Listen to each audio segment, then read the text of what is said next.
we have the second type of agility, which is social agility. Is how people connect to each other. Imagine that people do not connect very well, then it's going to be very difficult for them to embrace change.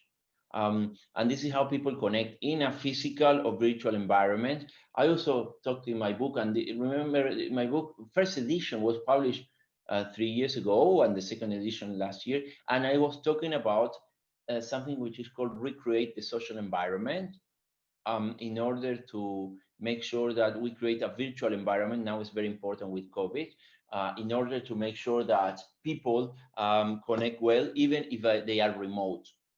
But social agility is about how people connect. And many companies have done many experiments. For example, the Boston Consultancy Group, I was helping them a few years ago. And in the offices in New York, for example, a few years ago, they put a device to everyone in the company, and they try to track how people move inside the workplace. And what they did is they redesigned the environment in a way that people come bump into each other, that not physically, right? But they cross more. So they force people to talk more.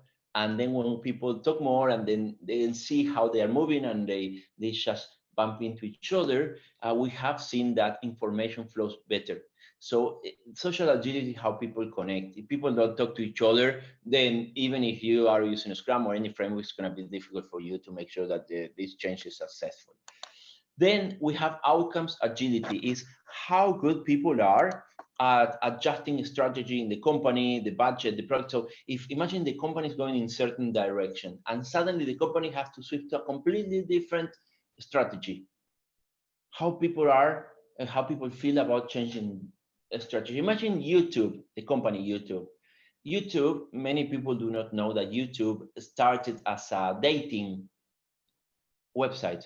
So people uploaded their videos saying, hello, I'm Eric, I'm looking for someone, I've been single for a long time, etc. And they uploaded those videos. And then YouTube started like that. Suddenly they saw that it didn't work and they have to change the strategy to what YouTube is today. And YouTube is now a platform for videos, any kind of videos. So imagine they have to change the strategy. So outcomes agility, how good the companies are changing strategy and people feel about that, and changing strategy, budget, and then changing those flows, etc. How people feel about this. If the company is not good, if people are good about connecting with each other, but if the company changes the strategy, everyone feels very afraid of and they don't feel comfortable, then this company is going to struggle to survive. Then